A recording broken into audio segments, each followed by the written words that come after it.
السلام عليكم. كلمتين بهدوء من الآخر. قناتكم الرياضية، مساء الخير، مساء السعادة، مساء الرزق الحلال على الجميع. النهاردة هنتكلم على المشهد الأخير اللي احنا كلنا شايفينه، والخروج المحزن للكرة المصرية والمنتخب المصري للبطولة العربية. كلنا في حالة إحباط وحزن، لأن كلنا شايفين البطولة العربية والفرق المشاركة ومدى التطوير الذي يحدث في كل الفرق المشاركة في البطولة، والتي كنا نتمنى الفريق المصري أن يظهر بالمظهر الذي يليق بالكرة المصرية وعراقة الكرة المصرية.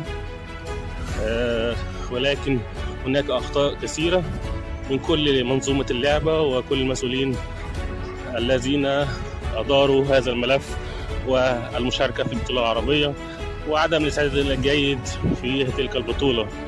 ولكن لا نبكي على اللبن المسكوب، ونتمنى ونرجو من إدارة الكرة المصرية مراجعة مرة أخرى المشاركة في البطولات والاستعدادات الجيدة من أجل الظهور الجيد والذي يليق بالكرة المصرية.